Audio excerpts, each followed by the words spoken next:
Hello, hello, hello, everyone. We are about to start a very special talk today. Uh, Before we get into it, before we start our meeting today, we're gonna take about a minute, give everybody a chance to come in, grab something to drink, grab something to write with, grab a piece of paper, um, introduce yourself, where you're from. What are you here for? Let's set an intention. What do we hope to get from our call today, from our conversation today? We have a very special topic, one that is very relevant to today's world. We're going to align ourselves to it so that we can properly understand it from the Kabbalistic perspective. And so write your name, where you're from, what are you drinking, and let's get to know one another in the chats for about another 30 seconds or so. So I'm drinking a cup of water with lemon in it to keep my throat sharp for you. We have Netherlands in the house. We have North Carolina in the house. Beautiful to see you guys. Joseph from Maine. Dewey, good to have you.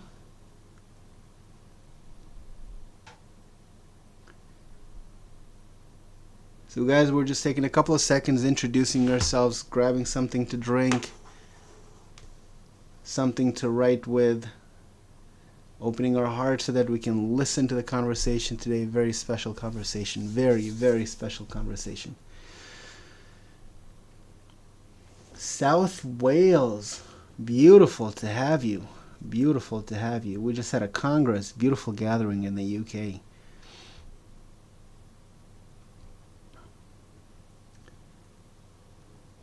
Gale's here. Wonderful representation from the US. All right, guys. We are about to start.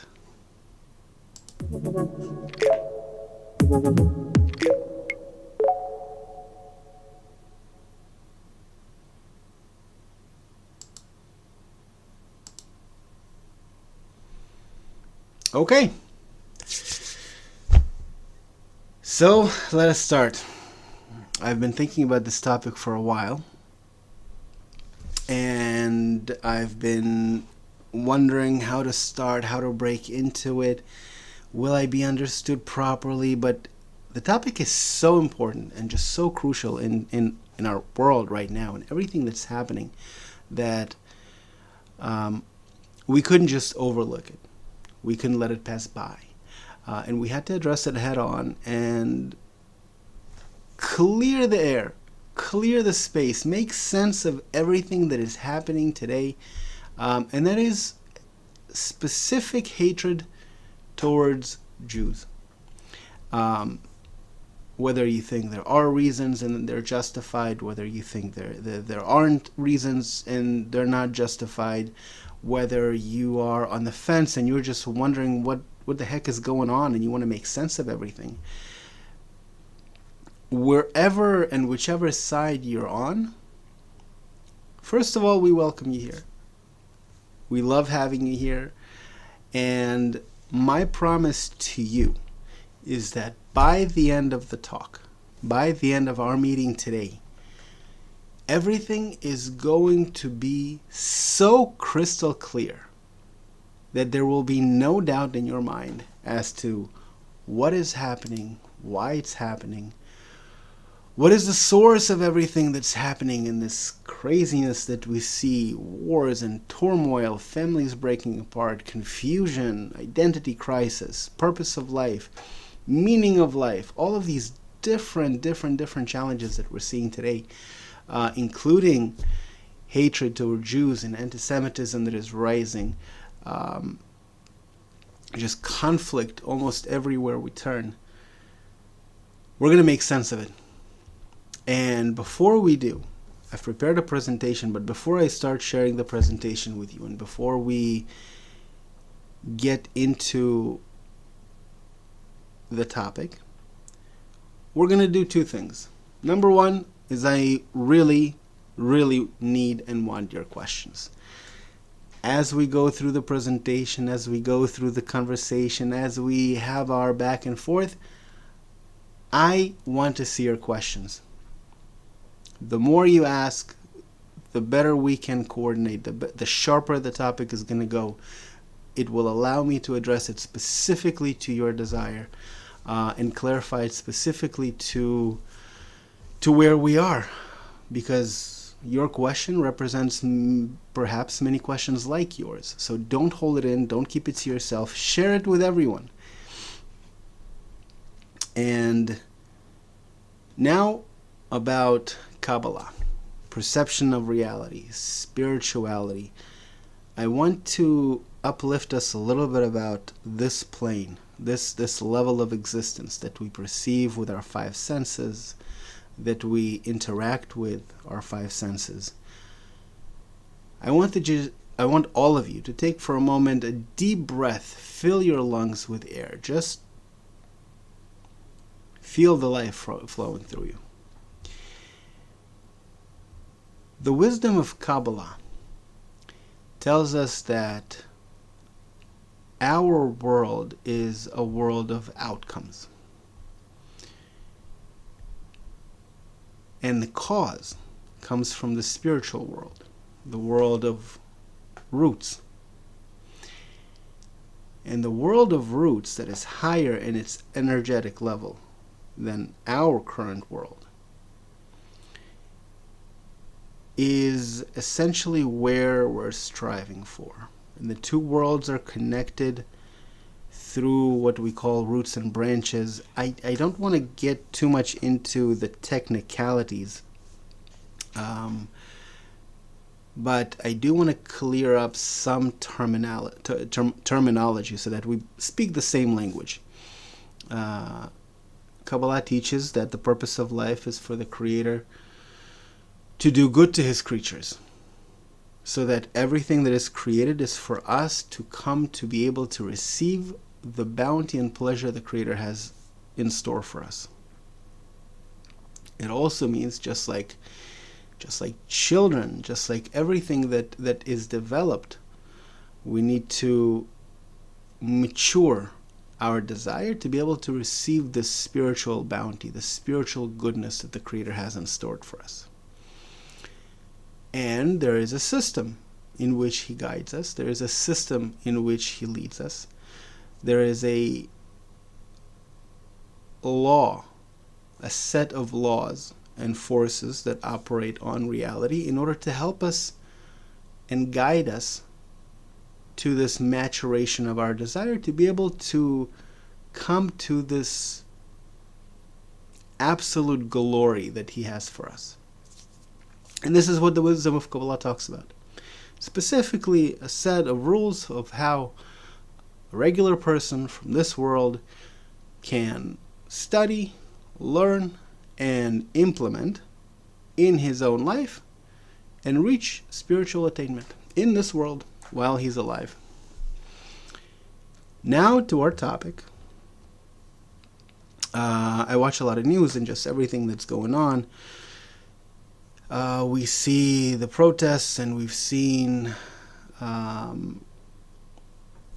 the returning of the hostages that is happening, hopefully by tomorrow, maybe even tonight, in Israel, and the response of the certain parts of the world towards both Jews and specifically towards Israel, they're not happening for no reason. And one of the things that we want here is to help make sense into this next area, next stage of evolution that we're entering, so that we can foresee what's coming, embody what's coming, be a part of this evolutionary process. If you remember last talk of ours, we spoke about this caterpillar turning into a butterfly and how its system changes in order to completely revamp its body so that It is ready for the next stage of his life. And a similar thing is happening within the human body, within the human connection, within the system of interconnected nature that is currently in the process of evolution. And the more we delve into it, the more we make sense of it, the more everything suddenly gets clearer for us. And maybe we can explain it to others. Maybe we can be a part of it. So that's what we're here for. Let me see my presentation. There we go. So this attitude of the world towards the Jews is something that is not new. It existed for thousands of years. It came from various societies, different languages, ideologies. It's something that periodically we see is popping up, something that we see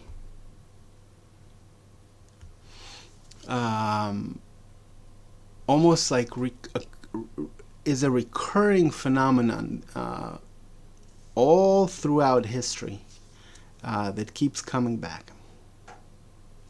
And let's agree, if it's something that would happen in our personal life, we'd want to know, what is the lawlessness? What is this? Not lawlessness. What is the system of laws that keep circling back to the same problem that I'm having in my life? One day I'm up, one day I'm down, and I want to make sense of it once and for all, so that I can influence the pattern, influence the this law that keeps influencing me, so that hopefully I can go with it and maybe understand what this law of nature is trying to teach me, so that I can go in line with it and not against it. And the same thing is happening on a global scale. I know that we have a question about the definition of Jews. Definitely we'll get to that. It's a very important point. For now, just looking at the statistics, and that's part of the reason why I felt such urge to speak about it. It was the dramatic rise in aggression and attitude towards the Jewish community all around the world, by the way, not just in one part of the world, but all over the world, in Europe, in the US, in South America, in Australia, Asia, all over the world. We're seeing the same thing happening. And it feels like an unfinished story of humanity, where every generation promises peace, and every generation fails. Every generation we're seeing wars rage, and new wars start, political polarization. We see societal fractures, even go into the very essence of the smallest piece of society, which is the family unit. We're seeing massive breakages there as well. And despite all of our progress as society, despite all of the technological advancement, all of our advancement in science, all of our advancement in psychology, in understanding the human, in understanding systems, despite all of that, we're seeing the same cycles repeat themselves like clockwork. Tick, tick, tick, tick, tick, taking the states that we need to go through, the experience that we need to go through, as if there is a mechanism within nature that is just leading humanity to reveal something, to understand something, to make sense of something, and we want to know what that is. We want to understand it. We want to feel it. We want to finally be a part of the process. It started with Babylon, Egypt, the Roman Empire, medieval Spain, Nazi Germany. We're seeing the uprise again, and everywhere in between. If you are looking for a really good book that we put out, our friends have released it together with our teacher, Kabbalist Dr. Mike Lightman. The book is called The Jewish Choice. You can find it on Amazon, The Jewish Choice. It really delves deep into historic events, both all the way dating back to the biblical times until the very present moment. I think the book was released in 2020 or 2019 or 2018, but 5-6 years ago, something like that, it was released. And really up until that point, and kind of foreseeing what's coming, have done complete amazing research showing and finding very clear patterns of this cycle. You will also find the solution, what nature is trying to tell us, what it's looking from us, and so on. Avi is asking, I know there are different opinions and definitions on who is a Jew. How does Kabbalah define a Jew? So this is very good, because let's go back to the slides here. It all started in Babylon, right? Where Abraham kind of came from. His father was this pagan priest or whatever that was, where he followed the many gods, and he was very high up in society. And Abraham came and started asking questions because none of it makes sense to him. He looked at nature and he just saw this underlying single force, the singularity, the force that just ruled and operated everything, and gave birth to this concept of a monotheistic, right? That there is one God, one creator, one mechanism that operates everything. All other forces in nature are under the governance of this one law. And if we as humans want to be a part of this one force, in line with this one force that guides our reality, we need to connect, to unite. And so he taught and studied and welcomed people to listen in.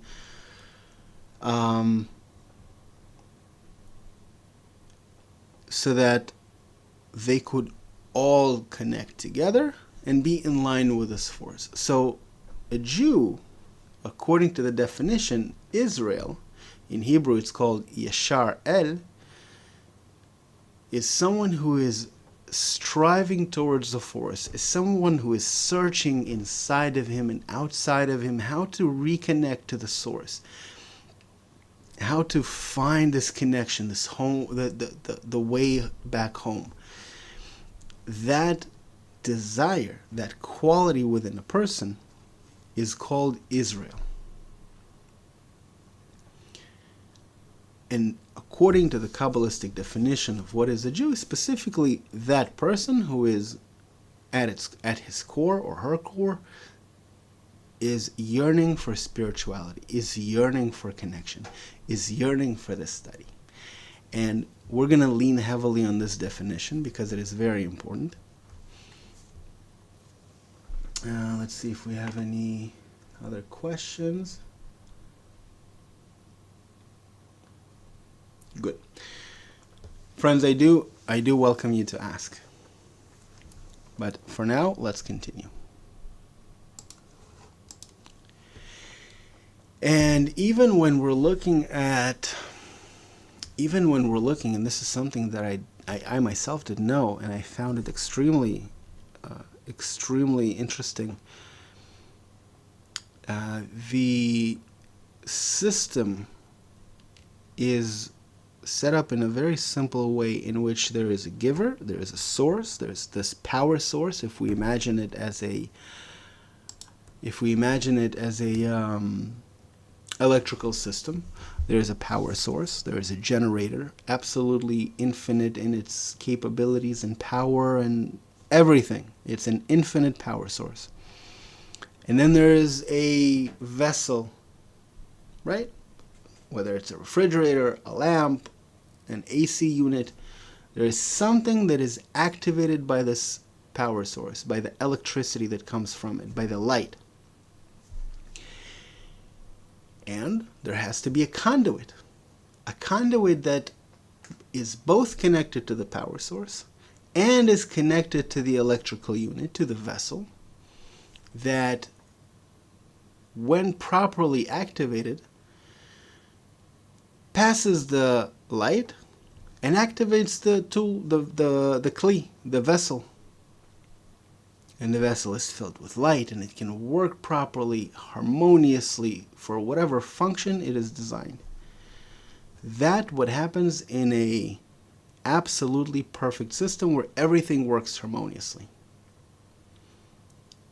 If something happens to the conduit and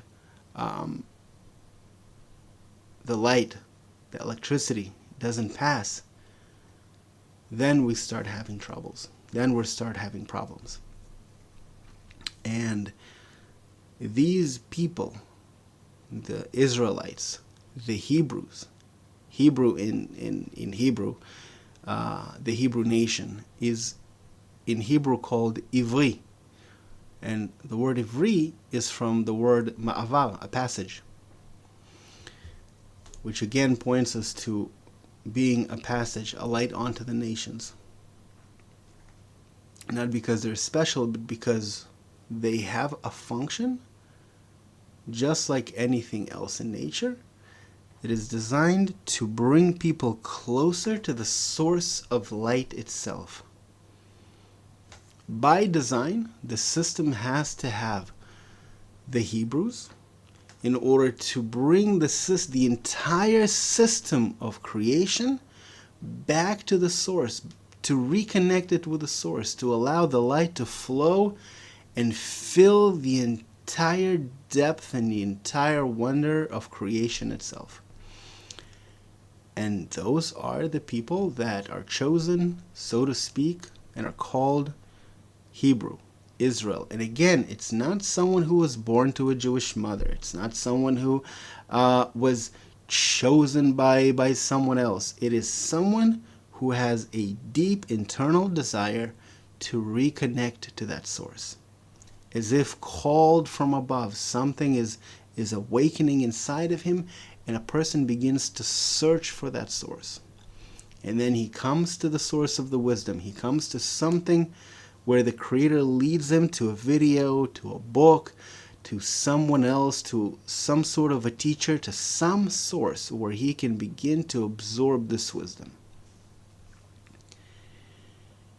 And then once he absorbs this wisdom, a person has a chance to then begin to implement it, to study it, to have it live within him.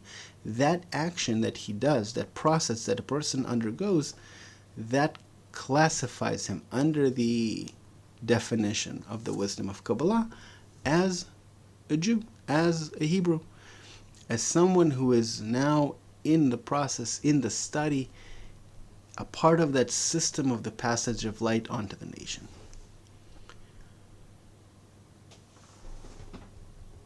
Aurelio is saying, makes sense. Anyone can be a Jew. It's not because of the nation, though it does have some history. Absolutely, because everything that is in spirituality, everything that is above, is then mirrored, manifests below. Just like with the roots and with the branches, there is a direct connection. We see everything that is happening above manifesting here below, so that we can then have an opportunity to rise back up, to use what we see here in this world, what we can interact with in this world, to use all of these events to come back to the source. Everything the Creator does, from the very tiniest, minute thing in our personal life, in the world, in society, in the family, in every aspect of life, has one purpose: to bring us back to Him. Another aspect of the wisdom that is taught to us, of course, is that the Creator doesn't want to force us back to Him. He wants us to want to come back to Him, right? Otherwise, what kind of love is that? It's not a very loving Creator who forces us back. Because if He did, we wouldn't have a choice and we'd just be imprisoned to His love. But specifically when He is concealed and as if disappears from our sight, from our senses, we have the choice to choose Him back, to search for Him, to yearn for Him, to want to be in contact with Him, to develop this desire, this yearning towards Him, so that we can go back to the source and be one again in infinite and eternal connection. And in Kabbalah it's called the final correction. On the way to the final correction, there are many, many, many, many steps, both tiny and large, that each of us and all of us together get to correct. This is called correction. And then there is a final correction, and beyond that we do not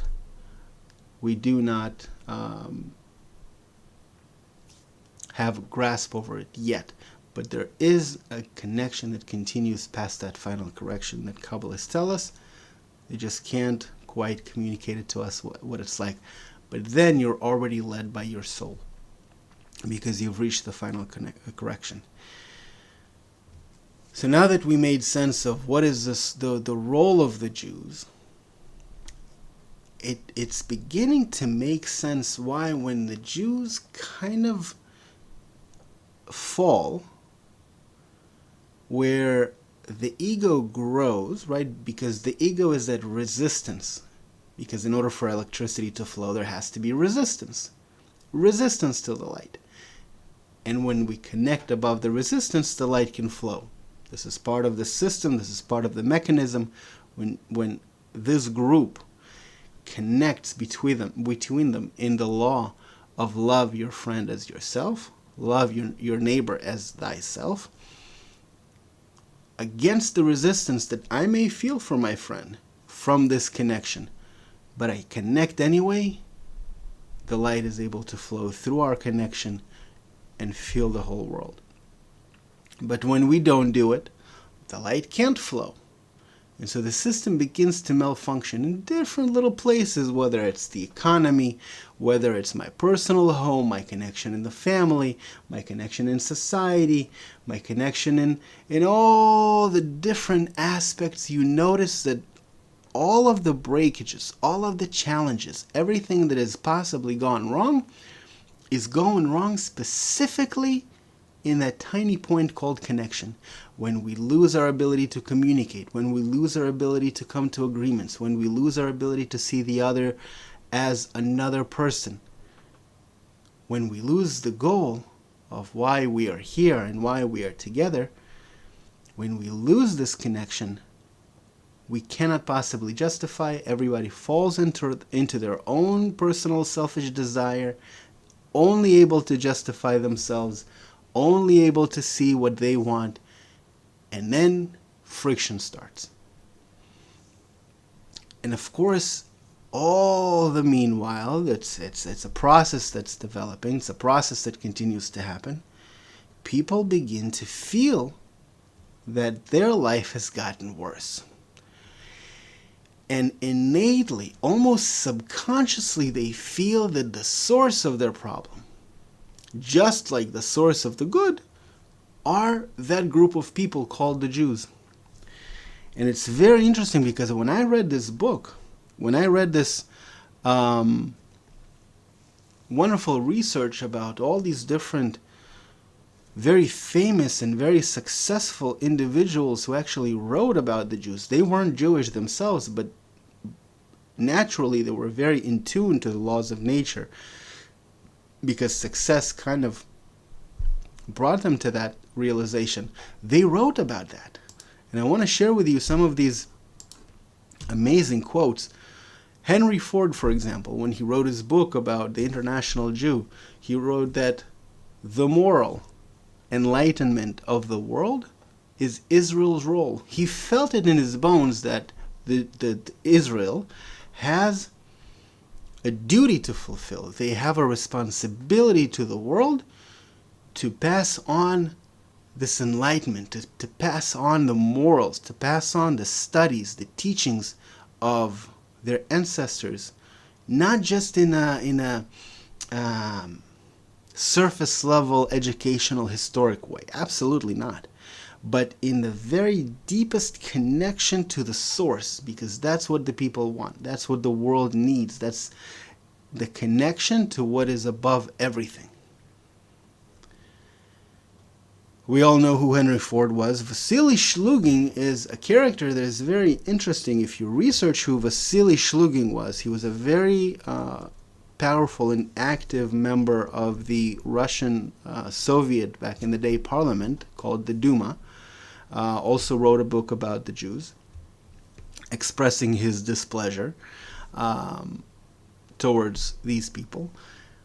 But in the same sentence, he wrote that if the Jews actually took the responsibility that they were given by nature itself, if the Jews rise to their height, meaning their responsibility, all the nations will rush to their feet. They'll recognize the role that they were given and the work that they're doing in order to pass this light on to the nations, in order to lift others, in order to bring this connection to the world.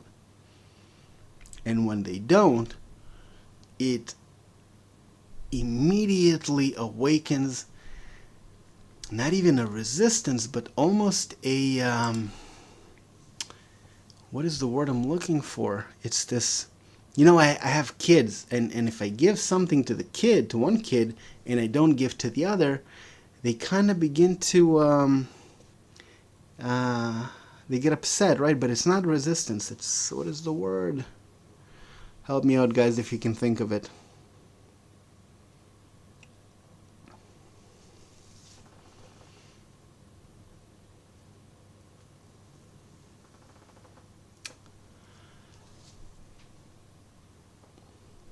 All right, I'll think of it. We'll come back to it. They start having a negative attitude towards me, because how come I give to one and not to the other? Or if they feel that I'm not giving enough attention to them, then they turn against me, right? They misbehave. Because this connection in the family is clear and apparent. Our connection as a global system isn't quite obvious. And this is one of the things that I really wanted to bring to you here, is for us to rise a little bit about the reason that is telling us that it's because this, or it's because that, or it's one way or the other, and really begin to look and study the system from different angles. What does this upper force want? How does it act upon us? How does it awaken us? How can we... Rejection. Thank you. Rejection. Maybe rejection. Maybe not. Thank you anyway, Dewey. Thank you, guys. So all of these awakenings that the system brings to us, like we said, comes to us to bring us back to the source, back to connection, back to understanding what is important, rising above all the differences, all the manifestations of conflict between us, the difference in desire, difference of opinion, difference of ideology, difference. None of us are the same. It is written in our sources that just like their faces are different, so their hearts are not alike. We're all absolutely 100% unique and different. And that's what makes us beautiful. Because what we see in nature is that all of the parts, like puzzle, click in perfect harmony. And then once the harmony begins to flow through that connection, and people, because humanity is at the very height of the conscious evolution, of the evolution of desire, of the evolution of the heart, of the evolution of being able to come into contact with something that is divine, something that is above it, something that is so beautiful and pure. we also see that inside of us is awakened something that is completely opposite. Something that is hard, something that is unmoving, something that is unforgiving. All of these different qualities begin to awaken because we're so close to actually coming to contact with this amazing power, this force, and opening the channels of our perception, just like we spoke in the electrical system, where you have to have a resistor. I have to have inner resistance that is awakened naturally. A part of this process is feeling natural resistance to connection with others. We see it manifest all over the world. And then having the wisdom of Kabbalah, having this wonderful method that allows me to rise above it. And in the rising above it, through the connection with the friends, through the connection with the sources, through the guidance of a teacher, we allow the spiritual force to come in and swoop us and carry us to our next degree of evolution. We've done a certain layer of correction and we're being lifted 1 degree up. And then we have the opportunity again. We feel resistance, hatred maybe, other negative feelings. And then we have another opportunity to correct and rise another degree up. And there are 125 such degrees. If you see behind me, there are different pyramids. Layer after layer after layer, we begin to peel our connection to this upper source, the connection to the divine, the connection to something that is much, much beautiful. And it cancels away all of the negativity of this world, because everything that is created is the Creator's way to bring us back to Him. I want to get your questions. I've been speaking for like half an hour. Give me a break, guys. I want to hear from you. What makes sense? What doesn't make sense? Let's talk. So Chris Holding is asking, does anyone know when the third temple would be constructed? I don't. I didn't get a memo, Chris. Sorry. Because the third temple and the temple at large, a temple is something that is a manifestation of the connection between us. A temple is a representation of the unity that existed within the nation of Israel at a given time. The third temple will be constructed when we reach the height of that connection, of that unity within that nation once again. And again, it's not by bloodline, it's not by those who are worthy or not worthy. Nobody decides other than you, who has the desire to reveal something above them, something higher, something more exalted, the Creator Himself. That qualifies you to be a part of that nation, so to speak, a part of that group. That is called Israel, those who strive to the source. I have a slide for that. Where is my slide for that? The law he discovered, and we mentioned it before, is love your neighbor as yourself, right? It's the love, the connection between people that actually elevates us. And Baal HaSulam, the teacher of our teacher's teacher, right? Because we were taught that there is a lineage of Kabbalists. There was Baal HaSulam, who wrote endless pieces of work, absolutely amazing, guiding individuals in the work of spiritual attainment. He wrote the commentary on the book of Zohar called the Sulam Commentary. He wrote Talmud Eser Sefirot, the study of the 10 Sefirot in many tomes, massive pieces of work. And so he writes to us that the vitality, the sustenance, and correction of creation come from people of different views uniting in love above their differences. He wrote that in an article called The Writing for the Last Generation, of the Last Generation. The vitality, the sustenance, the correction of creation come from people of different views uniting in love above their difference. And this is exactly what we spoke about right now. So the birth of Israel, again, not by bloodline. It is a blueprint, a society that is designed to demonstrate how connection is a life's principle, can be used as an organization to organize all of life's principles, all of life's aspect. And Israel is straight to the source. Yashar El. Yashar is straight, El is to the Creator. The great fall is when that group of people that are called Israel, the Hebrews, again, the ego rose a little too much. They couldn't handle it. They were broken apart, shattered to pieces. They couldn't handle it, and that was the breaking of the temple, the shattering of the temple.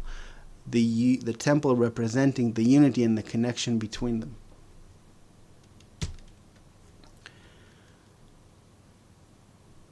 Another beautiful quote by our teacher, Kabbalist Dr. Michael Lightman, from the book The Jewish Choice, Unity or Antisemitism.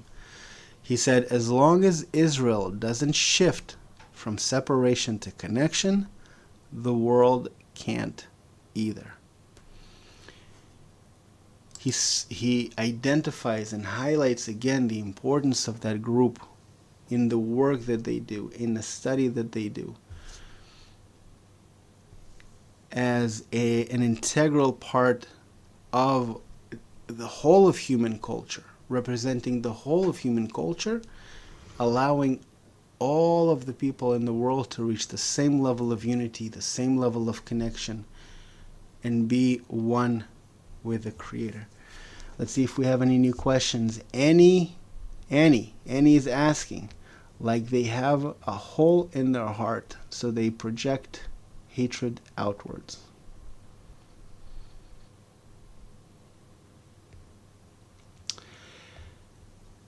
The hole in the heart. The heart represents our desires. The heart represents corporeal, selfish desire. The heart being selfish. The point in the heart, it is the peace that each and every one of us, every single individual on planet Earth has received it from above. It's his connection to the upper system. It can be dormant. It may not have received its time to awaken. But those pieces who are awakened, those individuals who are receiving this upper calling, their point in the heart, the very seedling of spirituality that is yearning for something higher, once it is awakened, it begins to yearn for this higher knowledge, for this connection with something above this world, something that will make sense of everything that is happening for him. So it's not like you've described it quite as much, although a very good point that you're pointing it to the heart, because it's not that it spills out. It's that the heart in itself is a very hard thing.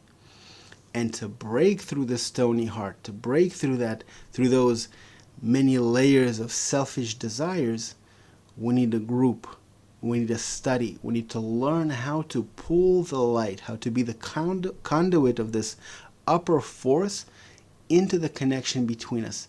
Because in that, we're actually influencing the entire system through connections that aren't felt, aren't seen, but they absolutely influence.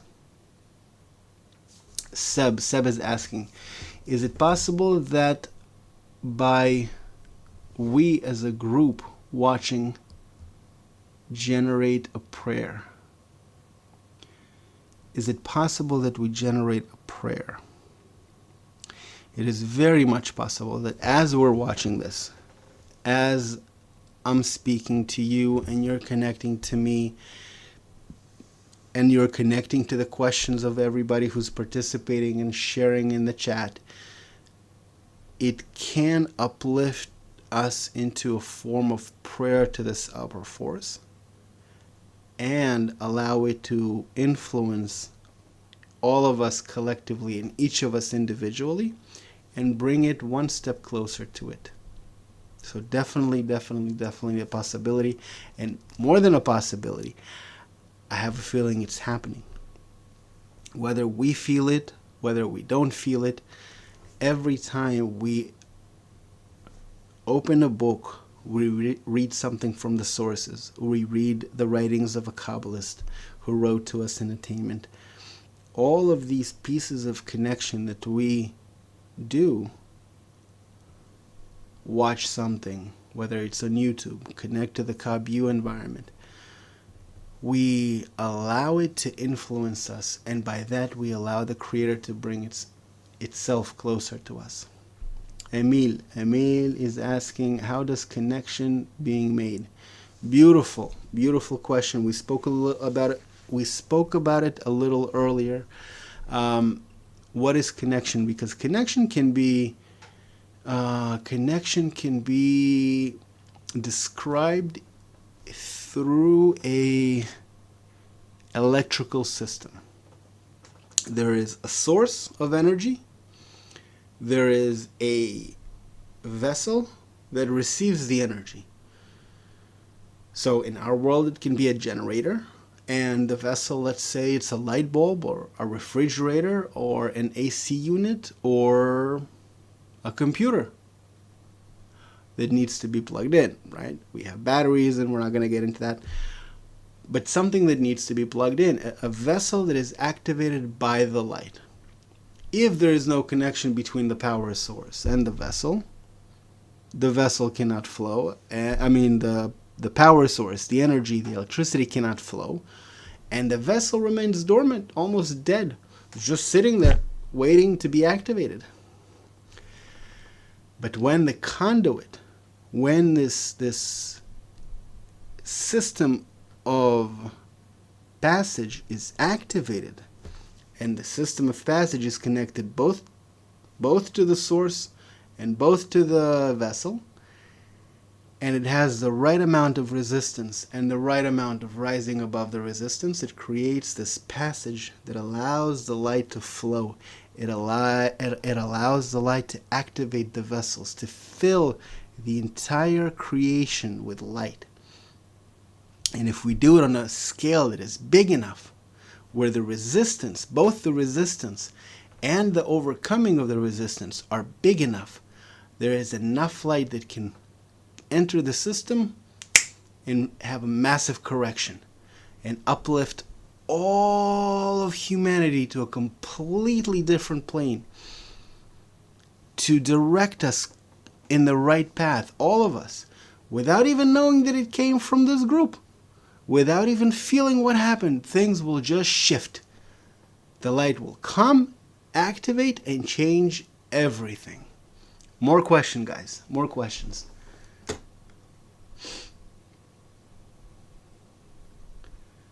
Temple of Solomon to be rebuilt again. You think they will rebuild it again? So again, temple is not a building. Temple is not, it could be a building, right, where there are worships and laws that are being kept and all of these different aspects of what a temple is. But a temple in spirituality is something that is composed, that is built through the efforts we put in connecting to one another, in rising above, in studying the work of the Kabbalists that have reached attainment. They've reached the connection with the upper source and are now writing to you so that you can have this connection as well. They're acting as the passage where they're embedding the entire wisdom on paper for you.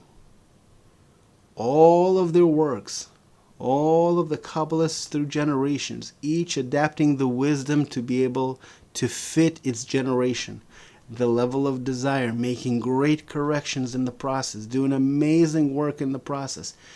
Each generation of Kabbalists adapted the wisdom and allowed the light to flow ever so closer to its generation, to his generation. So in our generation, the work that has been done by our teacher, Kabbalist Dr. Michael Lightman, is absolutely amazing. You can watch shows, you can read his explanation of what his teachers taught him, Rabash and Baal Sulam. He adapted this wisdom for this generation. He spoke about relationship. He spoke about Judaism. He spoke about the world, the global interconnectedness of everything. He spoke about education. He adapted this wisdom down to the very foundation of society. All we need to do is take it. Kabbalists before him, they took it and adapted based on their teachers and the light, and reached high levels of attainment so that they could adapt it and pass it to their generation. And each generation then continues to do the work. The students of the Kabbalist Dr. Michael Lightman, what we're doing, we're also writing books, we're leading groups, we're having these meetings with you guys. It's absolutely an amazing honor to be able to sit here with you, connected by all over the world by this wonder that is called the internet, and speak to you as if we're face to face, reading your questions, being impressed by your participation, seeing that you're literally covering the whole world. It's an absolute honor and a privilege to have this opportunity. And hopefully something touches you. Hopefully something awakens within your heart. Something calls you. Something leads you to investigate a little more. I know Kabbalah, guys, maybe you can share the link. I know that Kabbalah has an entire course that allows you to delve deeper into the issue of Judaism and antisemitism and how this whole system works and how it operates and how it awakens and reawakens, the history of it all. Through the biblical times of Abraham, Moses, all of our forefathers, the work that they've done through Kabbalistic prisms, so that you can have a internal adaptation, a inner blueprint, because that's what we get from the study, is this inner blueprint of the system of creation and how it works from us, through us, how this light passes, how this light connects to us, how we connect to it. It's a wonderful, beautiful work that we do here together, that I invite you guys to do. You can connect. I know that Kabbalah has a wealth of resources on any topic you can possibly imagine. A full buffet of goods.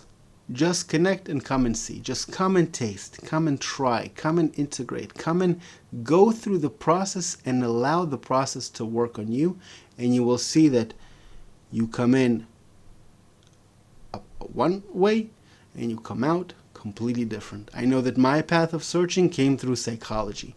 I was very disappointed with psychology. It didn't answer any of my questions about humanity, why things are happening as they're happening, what motivates people to do what they do. Like, none of that. I entered positive psychology, and I had my whole search until I came to Kabbalah, and suddenly everything clicked. Everything made sense. So I definitely invite you guys to join the process and discover it for yourself.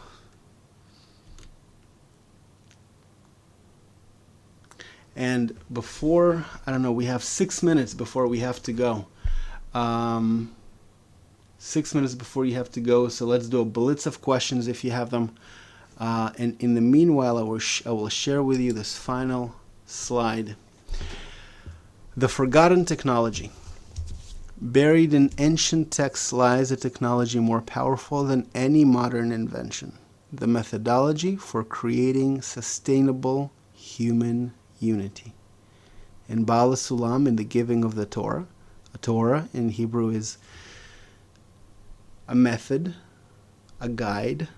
Hora'ah means from the word light, enlightenment. This method, the Torah, Baal HaSulam wrote, it is upon the Israeli nation, again, Israeli is a group, the nation, the group that is yearning to the discovery of the Creator, is Yeshar El, who's going straight to the Creator. It is upon the Israeli nation to qualify itself and all the people of the world for love of others, which is the ladder to the purpose of creation. Meaning, in order to reach the purpose of creation itself, love of others stands in the way. And we see how specifically on that is where we fall. Not you, not I, but together, all of us together, all of humanity falls on this one tiny little step, which is love of others. And so through the study, we strengthen. Through the connection in the groups, we strengthen. Through the connection to the different sources, the materials that we have available for us, we strengthen, and we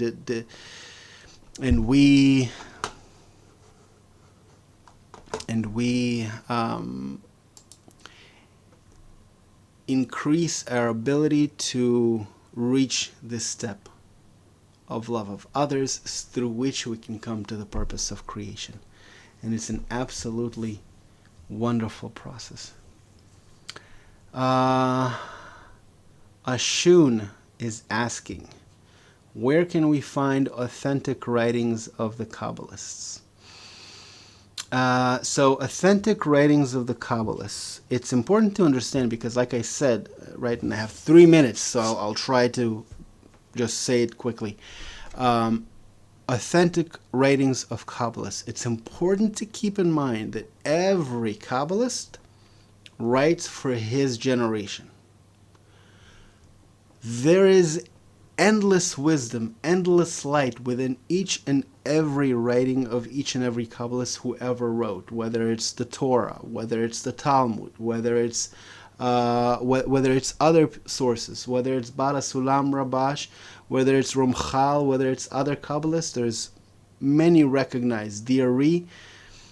However, if you want to get the most, you go to the one closest to your generation, which is the Kabbalist. Sorry, my camera is here. I apologize.